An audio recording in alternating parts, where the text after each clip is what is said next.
তুমি যদি 5 ওয়াক্ত নামাজ ঠিক মতো পড়তে পারো, দৈনিক 5 ওয়াক্ত নামাজের ভিতরে আল্লাহু আকবার শব্দটি 300 বার বলা হয়। সুবহানাল্লাহ। কিয়ামতের ময়দানে নয়, কবরের জগতে ফেরেশতারা যখন তোমাকে প্রশ্ন করবে মার রব্বুকা, আল্লাহু আকবার বলেন, রে বন্ধু আমার আল্লাহ কুদরতি কণ্ঠ থেকে আওয়াজ দিয়ে দিবে, ও আমার ফেরেশতারা তুমি কাকে বলতেছো, তার রবকে।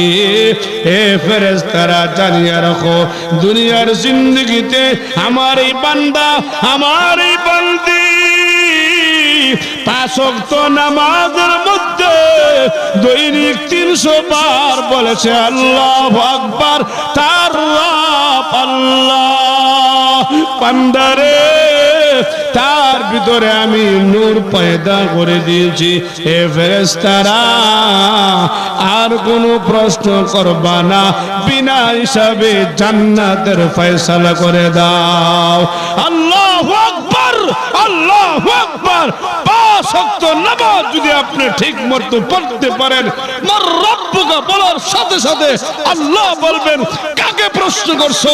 এই লোকটা তো দুনিয়ার জমিনে প্রতিদিন 5 ওয়াক্ত নামাজের মাধ্যমে সে বলেছে আল্লাহু আকবার, আল্লাহু আকবার 300 বার বলেছে, তার রব আমি আল্লাহ।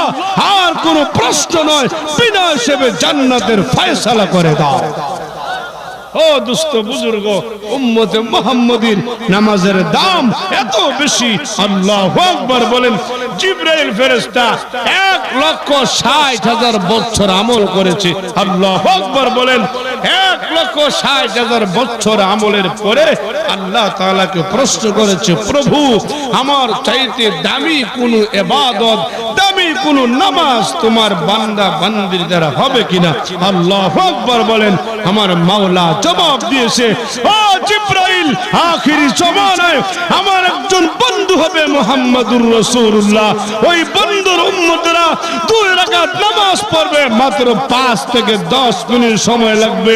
ও জিবরাইল তুমি জানিয়ে রাখো, তার 2 রাকাত নামাজের দাম তুমি জিবরাইলের 1,60,000 বছরের চেয়ে দামি হয়ে যাবে। ও উম্মতে মুহাম্মদী, আমরা বুঝি না, আমরা বুঝি না, নামাজ পড়তে চাই না, ঠিক কিনা বলেন?